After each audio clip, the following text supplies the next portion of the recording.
Hello again, Lothar here.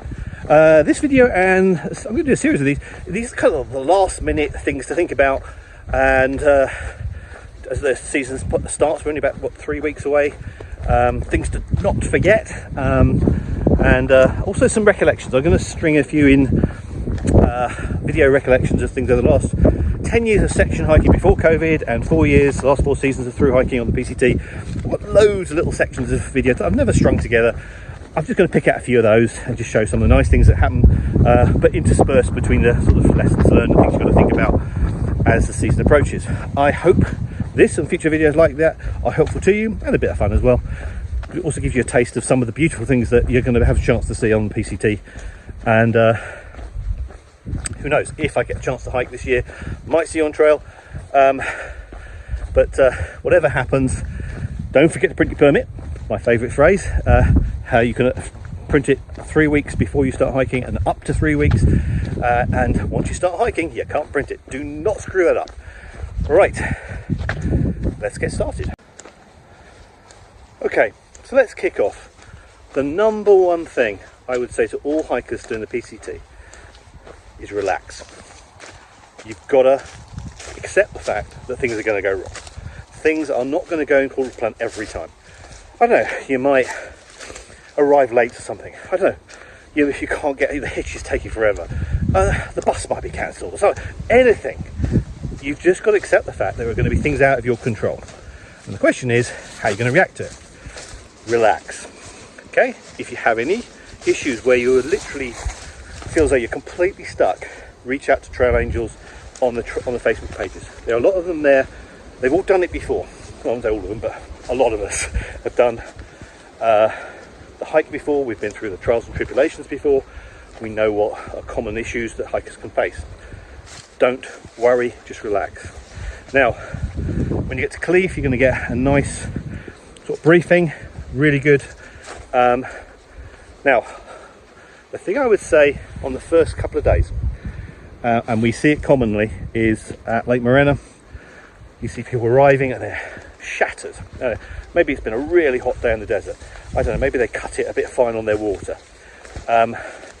My advice to you is, if you really just are absolutely wrecked at Lake Morena, take a day off. Take 2 days off. If you've got chafing, you've got blisters, take the time off. It is not a failure. If you have to wave bye-bye to people you were hiking with and you feel, oh, they're going and I got stuck here, it's actually quite common that people are just having a rethink, reassessing what they need. Do they need to change something? Don't come away from the trail too early for reasons that are avoidable. For example, if you've just committed to 4 to 6 months to being on trail and you've done day one, and okay, you messed up. Okay, something went wrong. You've got bad chafing, you've got bad blisters, you're screwed up. Take a couple of days off and just relax. Lake Morena is a great place to do that because you can stay at the PCT camp area. You've got angels coming and going. It's not obviously not as much as at Cleef, but if you need help, specifically reach out to the Trail Angels on the Southern Terminus Facebook page, and they will do their best to assist. Do not come off the trail too early if you can help it. That's the first thing I would say, because we see it so often. And another thing that people say, or the rangers and other people say, if you can make it up to Mount Laguna, mile 42, and you're okay, you know, you may have a bit of niggles and things like that, then you've got a very good chance of making it all the way. I think the first few days are really a test, and it's a test not only of your physical ability, but it's also a test of your resilience to say, okay, I screwed up, let's sort it out, let's resolve it. Don't be tempted to rush home too quickly, because people do, and I personally think it's a bit of a shame where I almost want to say, keep saying relax, and I know in those situations, it's probably the last thing they want to hear. All we can say is, just accept the fact that other people have been there in the same position as you have many times before, over many years.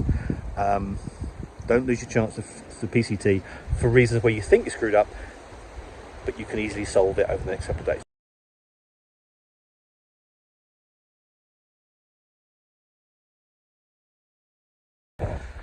So the next subject, very briefly, is snakes. You are going to likely encounter a variety of snakes, rattlesnakes, gopher snakes, and the very fast ones I can't remember the name of.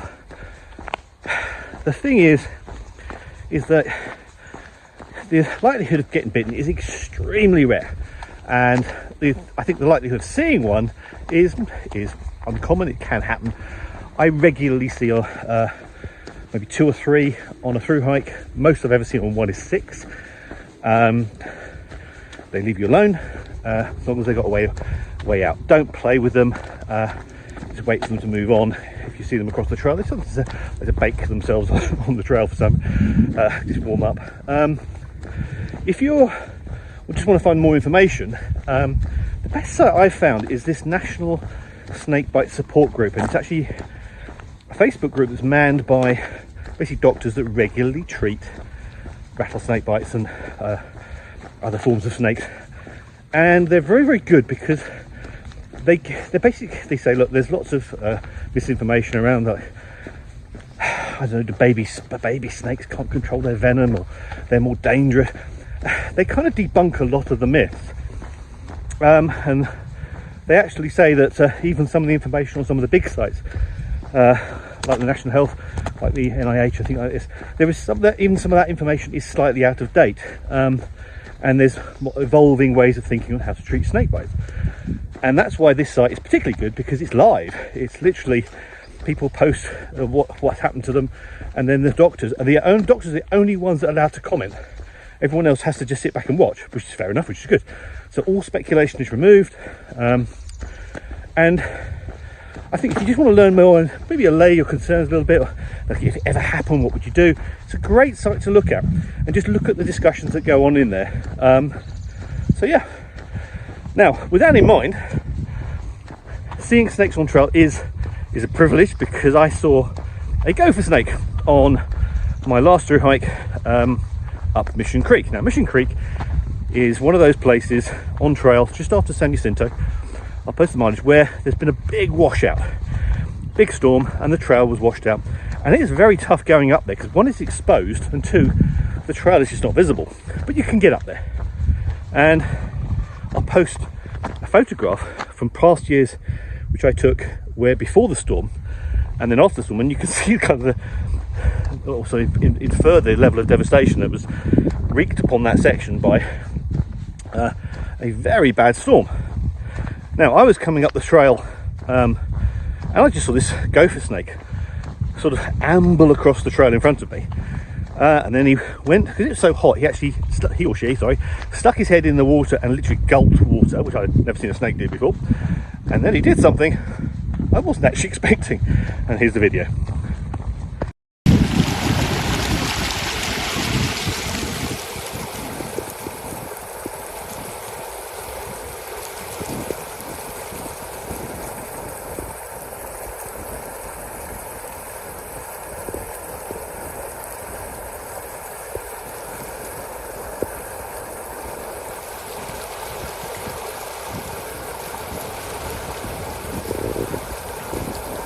Okay, so I didn't know they could do that, but hey, it looked impressive. The other thing, you're going to meet a lot of wildlife. Well, you're going to see lots of deer. Now, deer on the PCT are hard ass, if you ask me. They've seen all the hikers, they've seen it all before. Some may run away, some may just look at you, and some might come and steal your gear. Yes, they do, because they want salt licks from all your gear. And I have seen examples whereby people have put their packs down and deer come up and nibble on them. I heard of someone cowboy camping, and he woke up to find that he was using his backpack as his pillow and felt it being tugged out from behind his head because a deer in the middle of the night decided to take a fancy to it. So just be aware that deer are out and about. Now, the other thing you do find on trail is sometimes they're using the same trails you are for very good reason, because they're very easy to make through a certain part of difficult terrain. That lends itself to a particular problem where you can end up in a deer shuttle. And here's an example. Spotted each other. Hello. Yes, we have just spotted each other. Oh, this is a male. Oh, this is interesting. So, I'm hoping he's going to be just cooperative as his female counterpart and gently go down the trail, then I will not frighten you too much.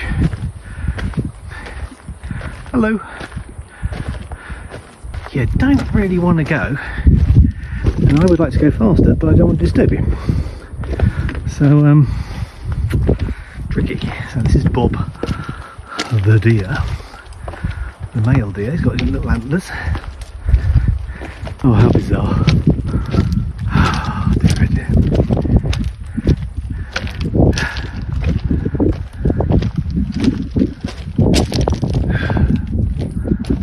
Yep, he's still going. Mind you, we don't actually have a choice because I can't go back to Mexico. And these paths do kind of limit your options. Nope, still going. Okay. Oh, he's trotting away now, good. Anyway, this is the terrain I'm in. I think there's saw a few people, there's people down there camping by the lake, which don't blame them. And my dear friend has gone, so thanks goodness he's gone off for a little run.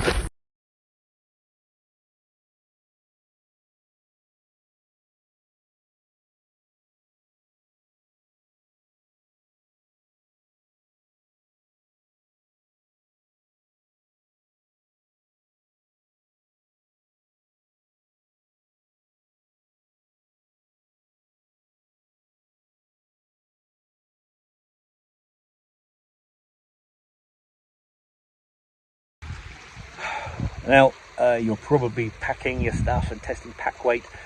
If you're in the range anywhere between 16 to 22 or something like pounds, you're okay, that's average.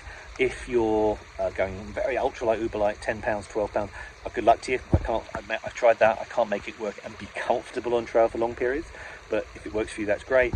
If you're above that weight, I would urge you to try and bring it down. If your base weight's around 30 pounds or 30 pound plus, I really would strongly urge you to try and lose some of those luxuries, because it will become onerous. What I found is that I do anywhere between 100 and 115 day schedules. I'm now down to 100, 105 schedules regularly. Weight doesn't necessarily make a difference, because I started around 22, went down to 18. This is over section hiking and through hiking.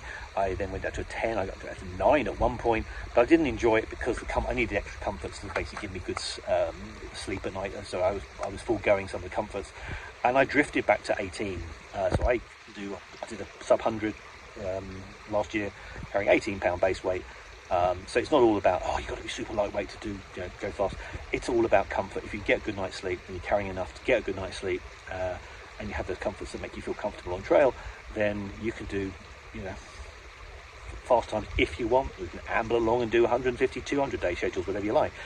I would take comforts that, remember, you're on trail, you're not on trail for a couple of days or a weekend where you can bear a few discomforts. You're on trail for potentially a long time. So going ultralight is great. It's great that you can prove to yourself that you can do it, but I can't do it for sustained periods on a through hike. I need my comforts. So keep that in mind. Sleep pads. Now, if you're one of these people that can sleep comfortably on these concertina type close sill foam pads, good luck to you. I can't. I need an air mattress. So I use basically these Thermarest. I've got various types. I've used various types. Make sure you get an R value of reasonable amount. I normally have one between 3 and 5. I think mine's been 3.4. Seems to work generally well. Have a repair kit at some point. You're very likely to get a punch of some description. So I have these little glue dots, and you can do. If you're not sure how to repair your pad, just check the manufacturer's videos online. And the reason why it is probably important at very near the start is because in the early part of the desert, you're going to get you're exposed to these things called goat heads. Now, these are very sharp and very strong seed pods that come on certain plants. I see them quite a lot around Lake Morena, and what happens is you're hiking along and they just dig into your shoes. You don't know about it, and then when you go into your tent, you literally are pulling your shoes in, and they can actually end up in your tent and under your sleeping pad. And if one gets in your tent and hits you, it's a given that you're going to get a puncture or multiple punctures. So what I tend to do is double check every time I get into a tent before I bring the shoes in, the undersoles, to check if there's not spines or goat heads, certainly in the first 40, 50 miles. And it's quite common that people do have punctures very early on for precisely this reason. So keep that in mind. Either be very, very cautious bringing your shoes into your tent. Check goat heads, if there's any goat heads, where you're laying your tent down, because they are so strong they can actually puncture through the bottom of your tent and the Tyvek sheet and into your sleeping pad. So be careful. And another thing you've got to be careful on trail is the plant life. Now there's poison oak, poison ivy, and there's a thing called, you're going to hear about, called poodle dogbush. Now it's very rare you see it, but it is on trail, and there are specific places where I've seen it on trail, and it's usually after a fire or a burn has gone through a section. It's usually one of the first sort of species that grows after a burn. They have a very distinctive look.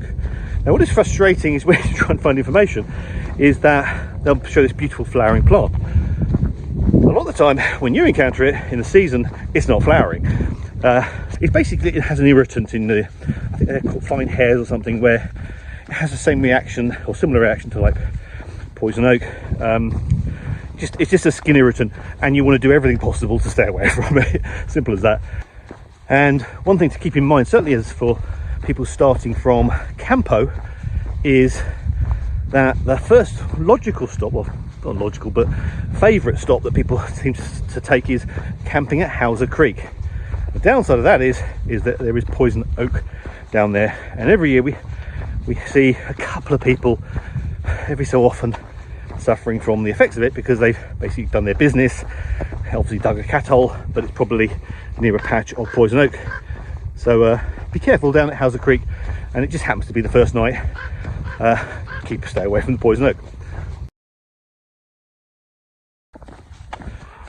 Now in 2024, I'd hiked 3 years previously, and what I wasn't expecting was a new spectacle at night, and that is these rocket launches from Vandenberg Air Force Base. Now this is the SpaceX launches. Now and because they're now been spending more time putting satellites into different orbits, apparently launching from Vandenberg is a better option from the physics point of view. So what that means is, if you are very lucky, and there is actually a launch schedule, you can have a little alert on your email if you want, you'll see one of these whilst you're camping.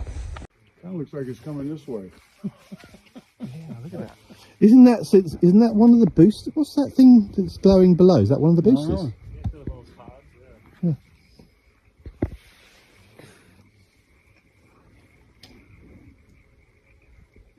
Alien shit, man. You know, we're all going to be beamed up. Okay. It's like, you're hiker trash? Yeah, you guys are going back. Well, I guess to do the PCT, you didn't expect to see a rocket launch, did you? No, So, this is new. wow.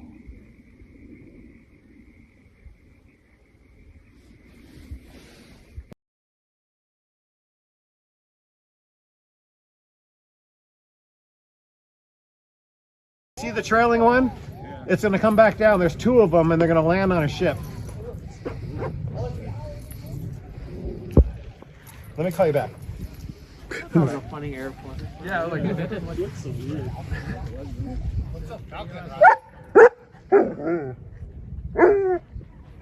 I've never seen that before. Dude, I just saw like a white owl too, like a second ago. And I had no idea. I'm like out in the middle That's of nowhere. crazy. And I'm watching like light. Look at how much light's coming off of it. I'm looking at it, my buddy's like, oh yeah, this is Elon Musk light. So where is it going? We had cell service. I'm like, Delivering Starlink satellites to low Earth orbit. Oh yeah. And what are the ones behind for?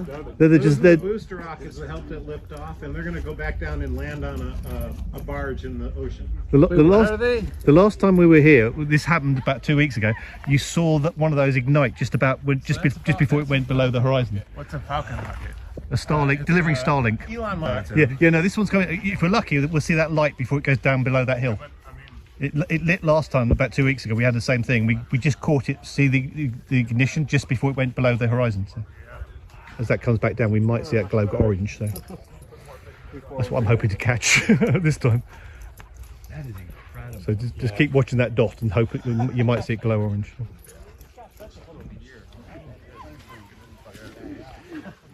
It depends on where the barge is. So.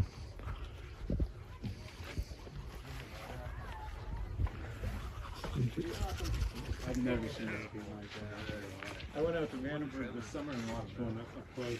Wow. There you go. There it is. There it is. There should be two. That's the booster rocket coming into land because they reuse them. So it's slowing itself down. It's slowing itself down. It's going to land. Oh, it's an upgrade. Dude, what's that thing called? No, I've seen the videos. I just want to make sure I know what I'm seeing. Now, what was that? Night hiking. Now that's probably something you're going to be doing if you're a late starter. Certainly in a May start, you're going to probably do a bit of night hiking to make up the miles because it's sometimes very, very hot in the day. But you may be night hiking at any time during the trail. Now, the thing that I've learned and a lot of people make mention of is head torches. If you have the head torch high up and you do a lot of night hiking, what is basically the angle of the light coming down, it sort of illuminates the trail. But what you lose is some of the little minor ups and downs of the trail. And what I find and what other people have reported is that if you take your head torch and have it at waist height, you get a much more better view of the contours of the trail, so you're less likely to stumble. So when I'm night hiking, I actually tend to hold my head torch literally, drop my arm and hold my torch at waist height, and I actually keep it loose in my hand so I can actually just direct it slightly if I want to look to the left or right, and it does give you a better view of the trail. Just try it. If you do night hiking, just give it a go, try it. Yes, you then have to forego one of your trekking poles, but it does seem to, I stumble much less if I have the head torch much lower down, and it's something I now do as standard. So give it a go, see what you think.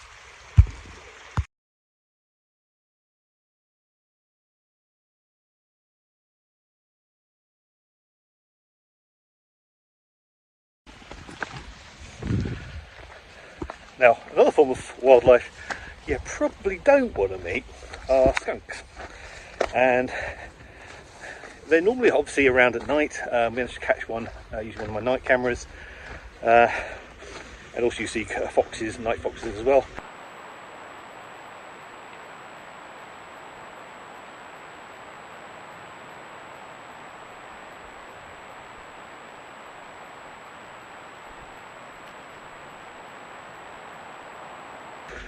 Big bushy tails, actually a lot smaller than you think, but they're still around, so they're certainly going to be around you as you hike. Skunks, your first encounter might be, you're just walking along and you just have this horrible smell, and it's one of those things where people ask you, what does it smell like? Yeah, you'll know it.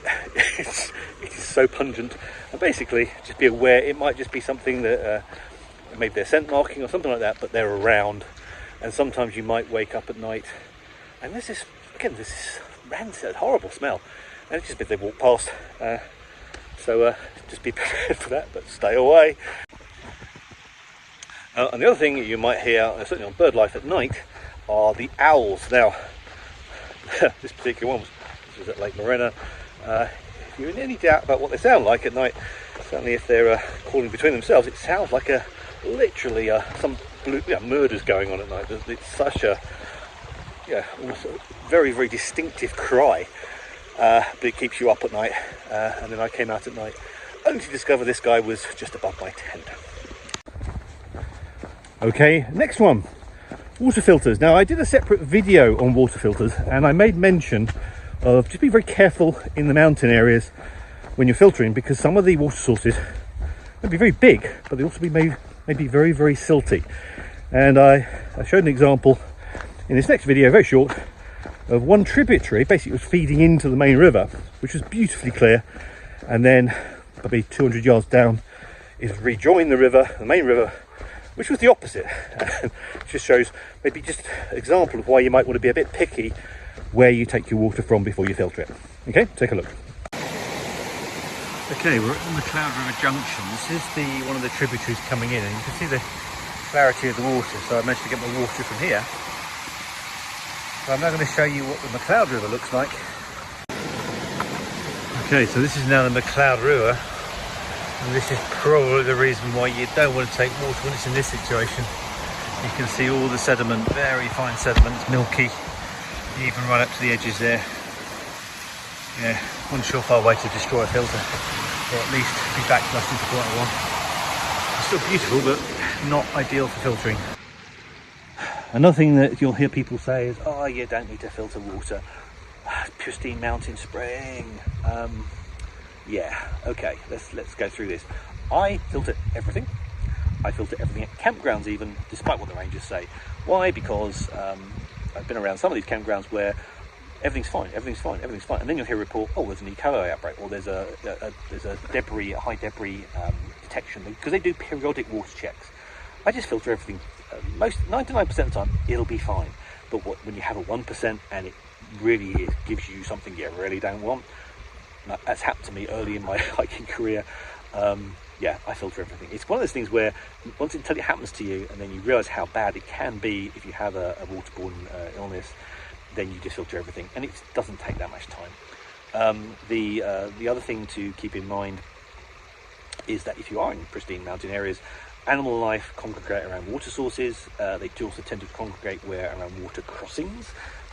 They too tend to scent mark. And if you pay attention, you might see some dung or things in and around the water area where the river crosses, because again they're scent marking. Also, animals tend to come to water when they're dying. So these are all combinations of things you really don't want. And if you see pipe springs, I was hiking in New Zealand and I saw this video, which was it was actually a slide presentation by a ranger who just says, look, this is why we filter or suggest filtering water, because he had photos of mouse skeletons at the top of pipe springs that basically got stuck in the pipe and decayed. You can't see where that pipe is coming from or what's up there. So just filter everything. It sounds onerous, it's not. Just to get into the habit and you'll be fine.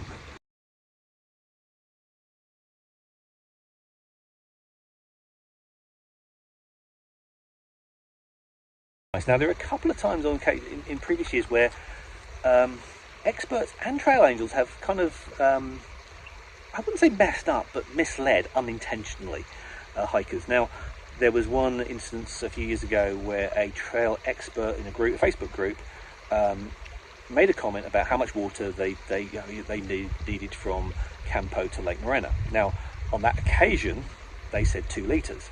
Now, but they didn't put any qualifying statements. Now, they didn't say, oh, I regularly through hike, I do night hiking, so I'm very fast.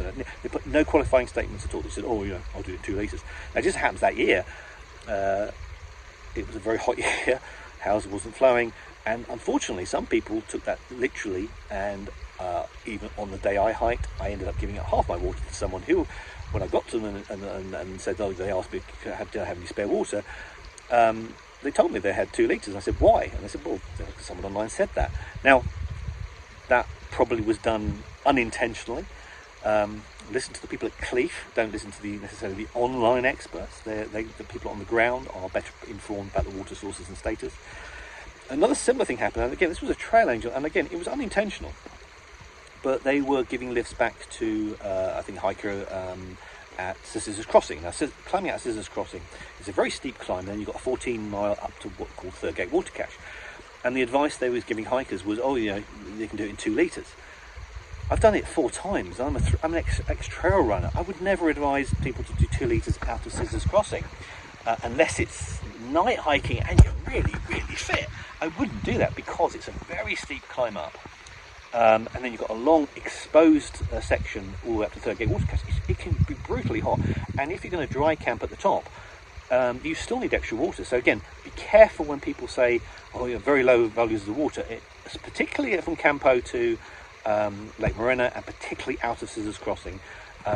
Be careful of that advice, or just question them, because I think what the trail angel was probably saying at the time was it took them 2 litres to get them up part way and back down again, but not all the way to Third Gate Water Cache with an overnight camp, and a hike up to Third Gate Water Cache in exposed conditions. So be very careful with that. I think the intentions probably were the best at the time, but trail experts can get things wrong, and even trail angels can get things wrong. So yeah, look for different advice. It's a difficult one because I don't think it was done with any bad intent. It was just unfortunate circumstances that they maybe were misinterpreted or didn't put qualifying statements about what they said when they're giving out the advice. But, okay, be careful of that. A bit of a reminder from before, water filters keep from freezing, so put them in a Ziploc bag and keep them in the base of your quilt or sleeping system. Same with electronics as well. Some battery electronics can, certainly very cold temperatures, may not retain charge, so I actually tend to sleep with my electronics, again, in a Ziploc bag, sometimes down the bottom or down the side so I don't roll onto it. Yeah, some of the older phones where you've got older style batteries probably can be susceptible to losing charge through the night if the temperature gets very cold, so keep that in mind. Keeping electronics warm generally, or just obviously away from freezing, is generally a good idea. Same with your battery banks as well. Okay, next one. Now, Forester Pass, you're going to hear about Forester Pass. It is the highest point on the PCT. Obviously you can go up Whitney, which is higher, but it is one of those passes that kind of puts concerning people if you're not familiar with the terrain. So this video was taken last year, where the snow that had a late start in May, and the snow levels were particularly low as I went over. But it just shows you the approach to Forester Pass and the Forester Pass itself. Just take a look. If you are an earlier starter and you're going through, then you're probably going to have to encounter more snow on that section. There's always snow, or pretty much every time I've hiked, there's always snow on the north side of passes, because obviously the sun is on the south side, so it melts quicker. And that's why I tend to take snow gear pretty much every year. There's no, unless you're going really, really late in the season when you know for sure that the passes are free of snow. Take a look. It's just give you an example, and this just gives you basically a clear view of Forester Pass as you approach it and what to expect as you go around and over it. Okay, this is the Forester Pass approach. Path continues up. Let's get the trekking pole. We'll go up. Then we're going to go over this bit and go wiggle, wiggle, wiggle, wiggle, wiggle, and then that's Forester Pass up there. Hopefully, it looks like the path is actually below the snow line, certainly from the traverse, so that's pretty good. But I can't see anybody else, seeing people camping, but I'm guessing there's a few people going up. Looking forward to doing the descent, which I suppose is going to be very snowy, but hopefully not too post-holy. So I'm trying to get most of the climb done before the sun comes over the edge, so it's hiking in the cool. But all in all, looking forward to it.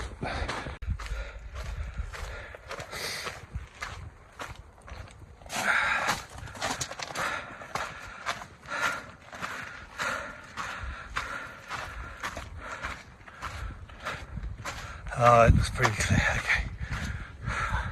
Hopefully it's not a sheet of ice there, but we'll see.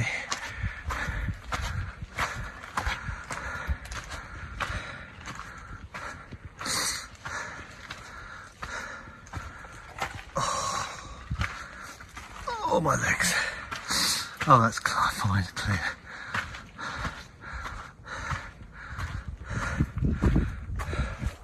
That's Forester just up there. And that is the chute.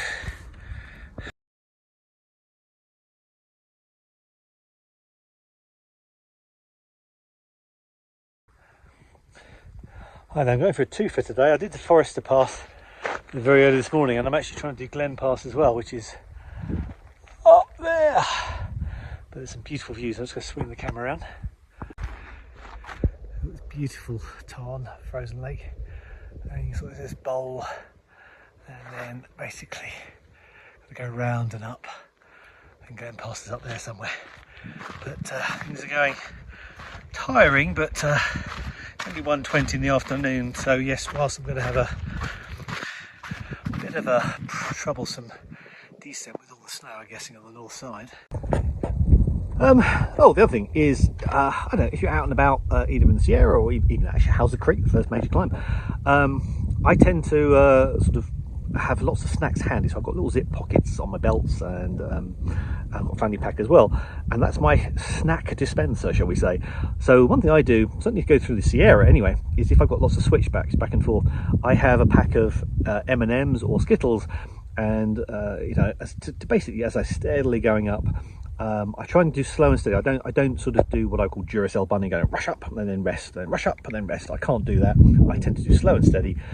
And the way I do that is with one M&M per switchback, or one Skittle per switchback, and it's just a nice little treat as you're going up. That's I know it sounds childish, but that's the way I do it. But it works, and I get the sugar rush each time, gets me up the top. And by the time I get to the top, all these Duracell bunnies are having absolutely exhausted, tired themselves out, having a rest, and that is a good way of hiking as well. If you want to do it that way, I just amble up and take my normal photos, don't do a huge rest, and then just carry on. I'm a slow, steady hiker that hikes for long hours, rather than a burst type hiker who maybe wants to sort of exert themselves and then have a planned rest or a siesta.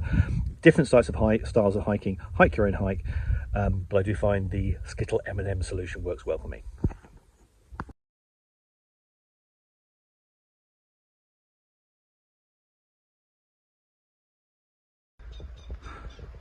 Okay, good. And there's a storm coming, and I can see it coming. I just got over Mother, and I'm on the way down. It's just kicking in now, so I've got enough, hopefully some time to get down before the rain really hits. But no, job done.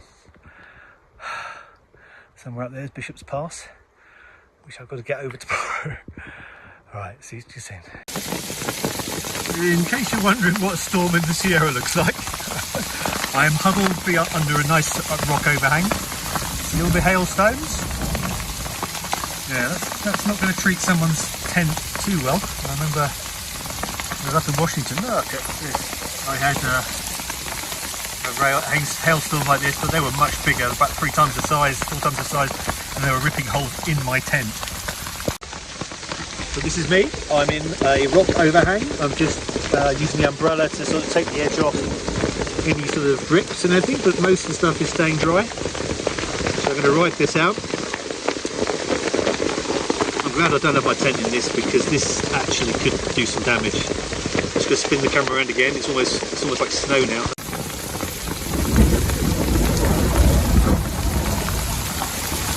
Yeah. So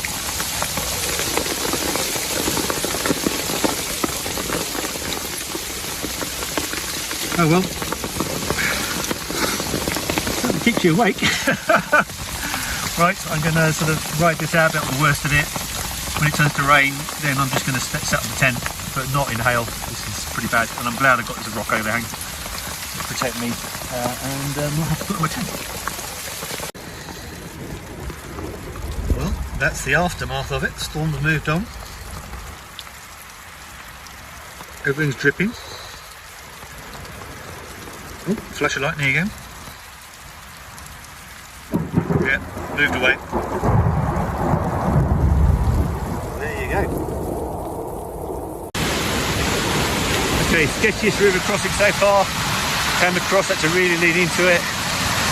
That's just after Mather Pass and a hailstorm, so yeah, not pleasant, but glad I made that cross. Whew. Anyway, onwards to Bishop's Pass. Okay, another example of pass in the Sierra. This one is a beautiful sort of example where you do lots of ups and downs up to passes. I think this is one that I found just most memorable because of the view afterwards. Take a look. Okay, made it to the top of Selden Pass. Look at the view of that one. Just looking south. Just came up there. This is the top of Selden. Last time I was here, the last few times I was here, it was covered in snow, so actually the first time I've seen it without snow. And let's see, that's to my right. Oh, look at this. Wow. I think we can safely say there is a reason why people hike the BCT. Look at that stunning lake.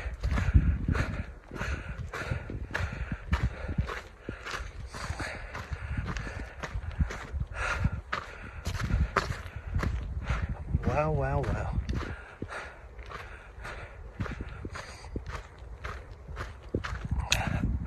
And actually you can see the trail going down on the left hand side there. Just down there. Stunning.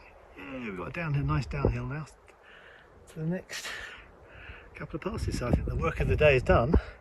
Everything else is a bonus. Yay!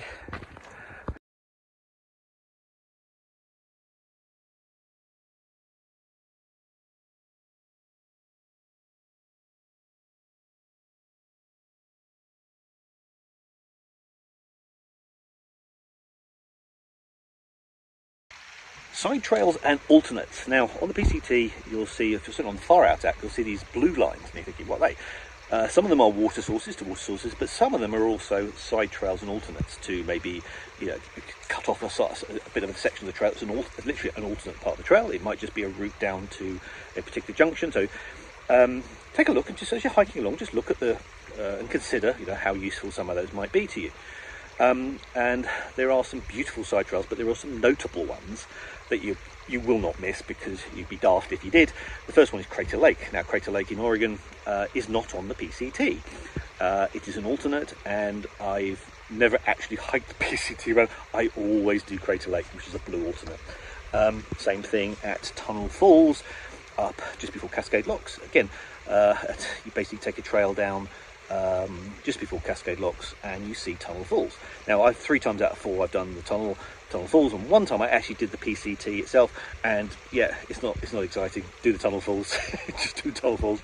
And there's lots of other side trails, like I think Burney, there's lava tubes, there's the so not Burney, Old Station, there's lava tubes, and then you've got Burney Falls. All of these, and Whitney itself is a side trail, so just don't just miss the blue lines.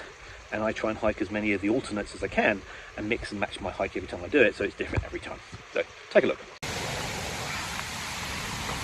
Okay. Oh wow.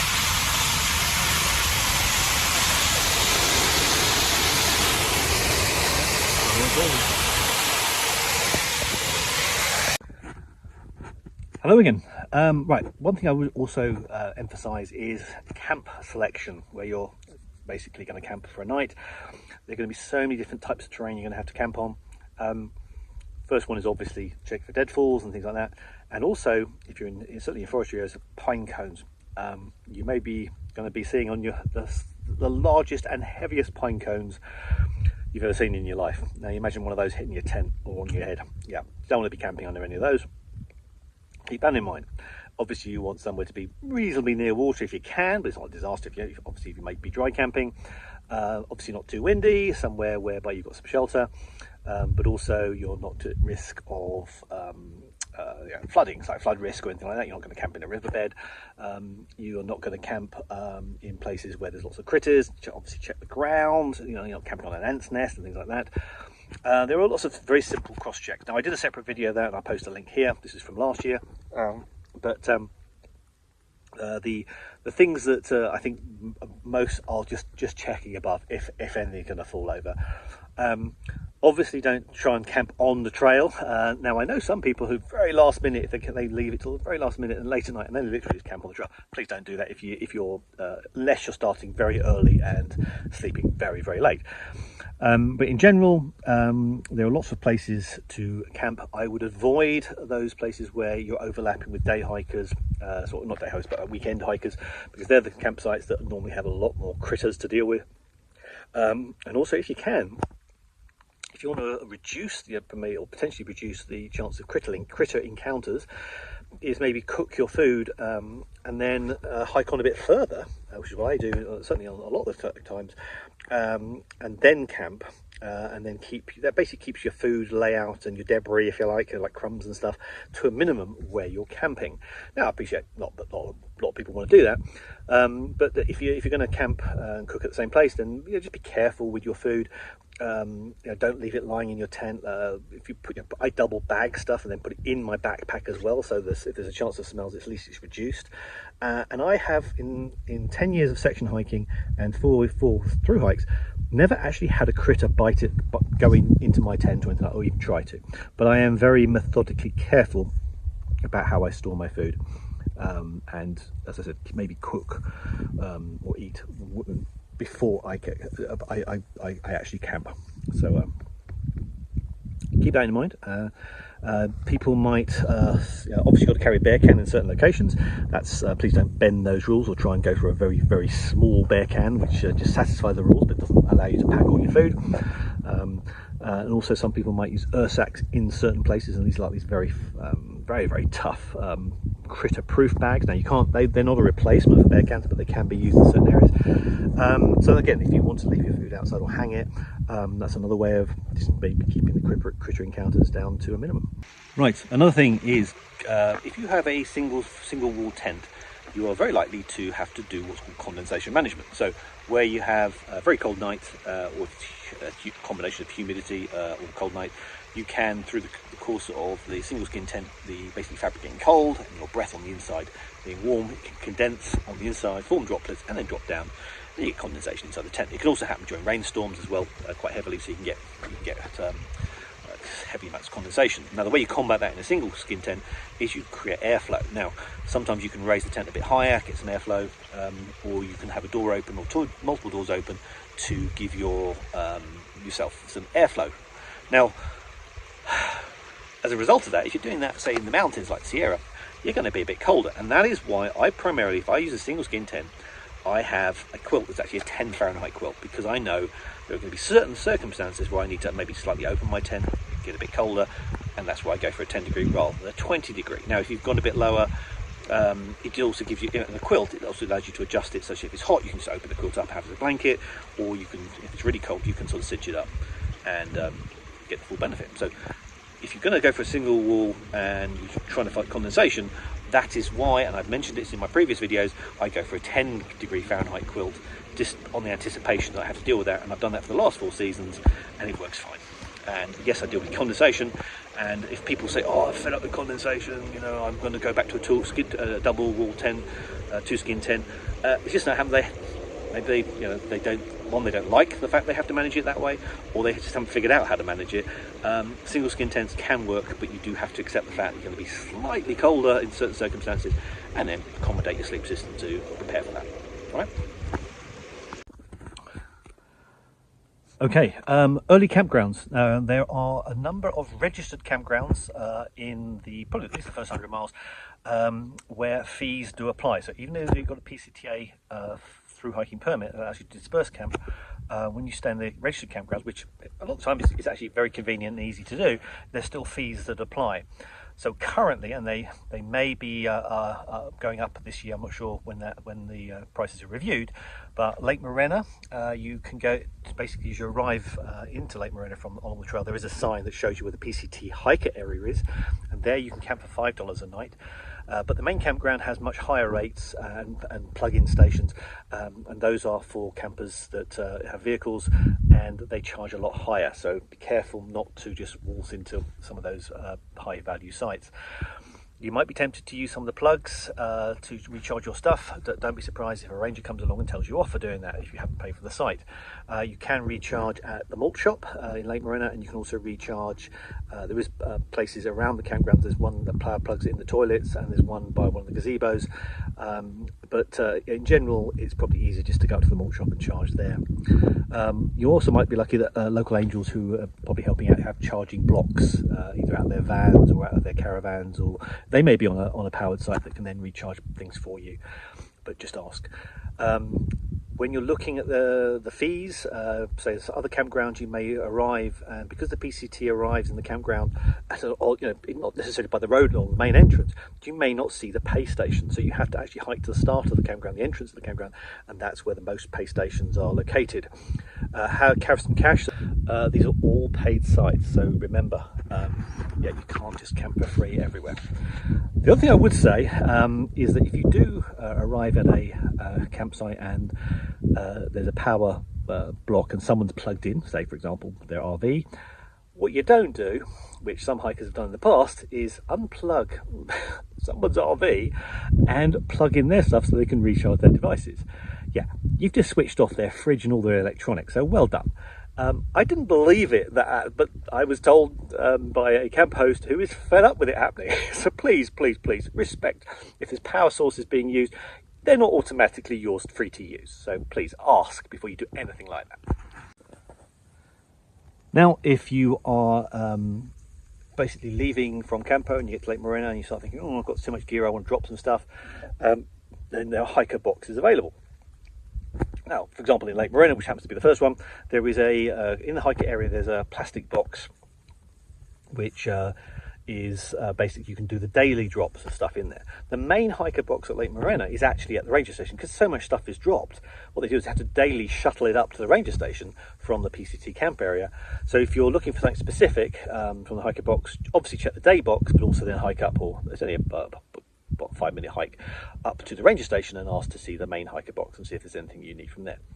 If you're going to drop stuff at hiker box and it's food, please, please, please label food. So if it's food you've made up and you put into Ziploc bags, label it, because unfortunately if trail angels are basically sorting through stuff on a daily basis to clear out hiker boxes for stuff that's useful and stuff that isn't, if it's unlabeled, they have to throw it away. It's sad, but that's what they do. So please, please, please label any food that's good that you're putting into hiker boxes, so hikers can then read it and see, oh, okay, they know exactly what it is. And trail angels can see, yes, it's okay. It's nothing questionable. Because you've got to remember, hiker boxes are accessed not only by PCT hikers, but occasionally day hikers and even just locals might come and wandering across and just look into hiker boxes. And kids play certainly around big campgrounds. So just be careful and be judicial, if you like, in terms of what you leave behind. And don't do what I mentioned previously, where somebody left some live ammunition in a hiker box. Brilliant. Anyway, please, that's the worst case. I think that's one of the worst things I've ever seen left in a hiker box. I'm sure someone can beat me to that one. But anyway, keep that in mind.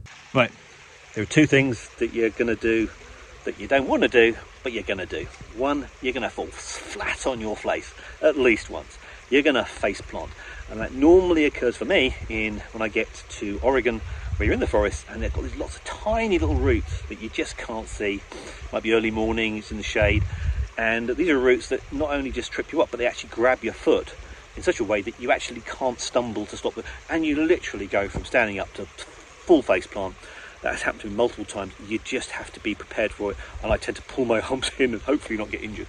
Now, if that does happen, certainly if embarrassing, the first thing you think about is not injury. It's very much a case of, oh, did anyone see? You're like, oh, cookie. That's your biggest concern after that. If you don't believe me, wait till it happens to you. But I would take time out if that ever happens. Don't rush to get up. Just roll yourself out of the pack. You might be injured.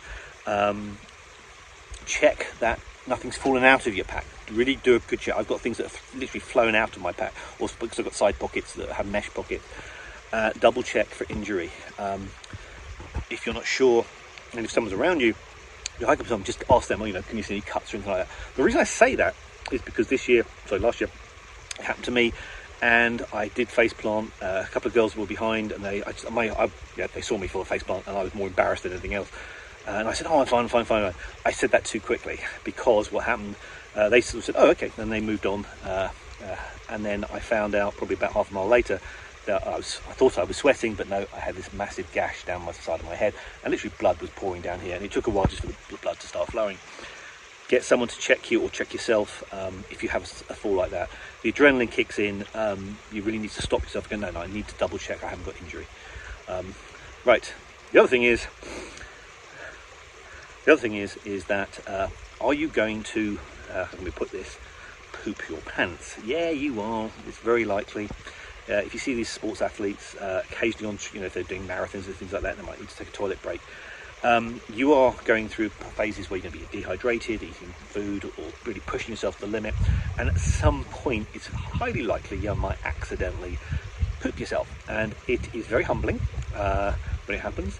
You do really have to sort of stop and kind of thinking, did that really happen?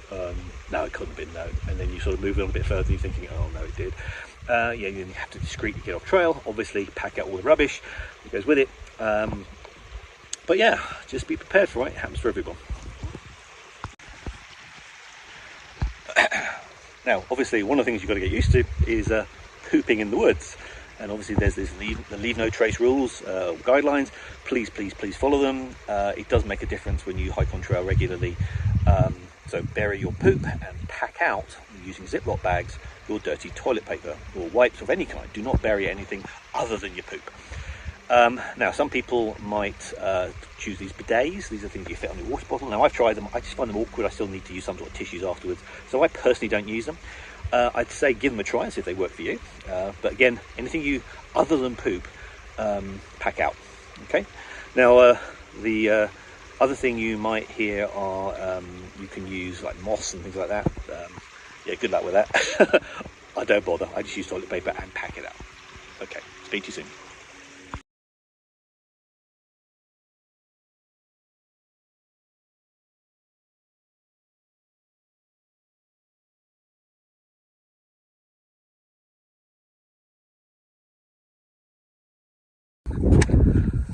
Pooping in the woods. Now, I've mentioned that before, but pooping in the woods in Washington is a different experience. It's obviously a Washington, I don't know if it's a sense of humour or whatever, but they have open air toilets whereby they've got very basically enclosed areas where you have spectacular views. Here's one example. I'm trying to find the various photographs I took from previous years to show you what you can expect from a pit toilet in Washington.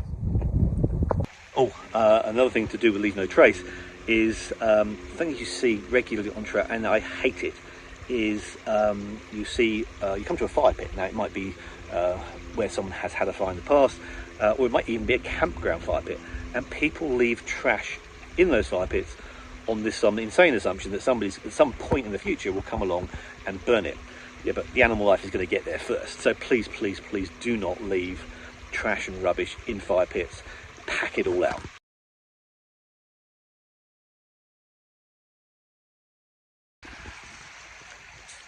Another unfriendly form of animals you want to be aware of are mosquitoes, biting insects.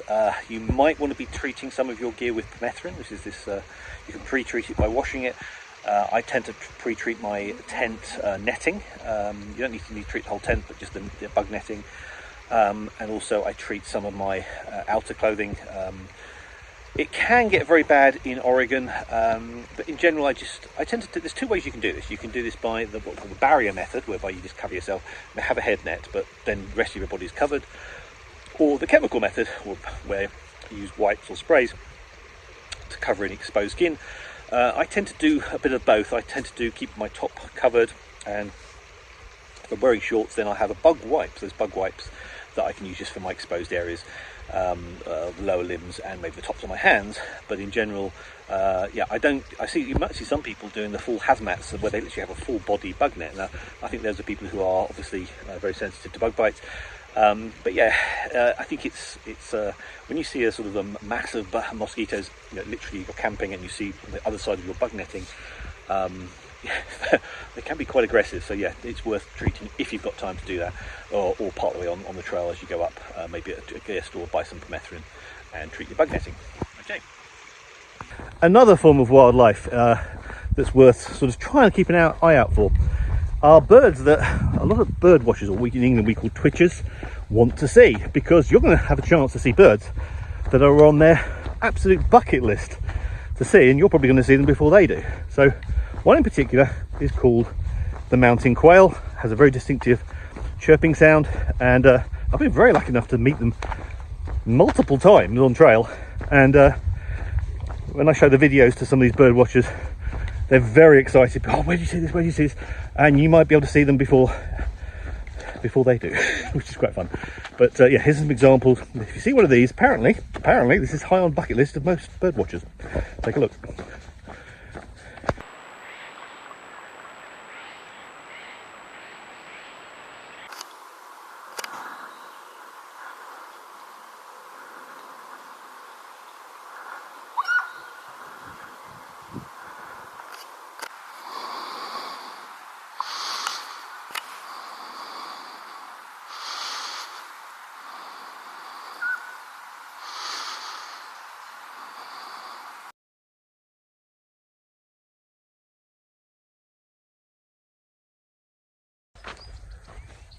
Good morning. Just come down from North Fork Ranger Station. Gentleman there was very kind enough to give us water and coke and looked after us really nicely. I've realised actually in the last 4 years he's helped me every year, or at least I haven't necessarily met him every year, but he's always left us water, and I think this is the second time I met him in person. So thanks for all the support he gives, and apparently he's been doing it for about 26 years. Wow. So there are lovely people out there. Right, part of the reason I'm set out early from Norfolk is to get the view, and I'll spin the camera around so you'll see why. Okay, this is the trail down to Acton, and look at that, going down into the soup of the clouds. Absolutely stunning morning. So,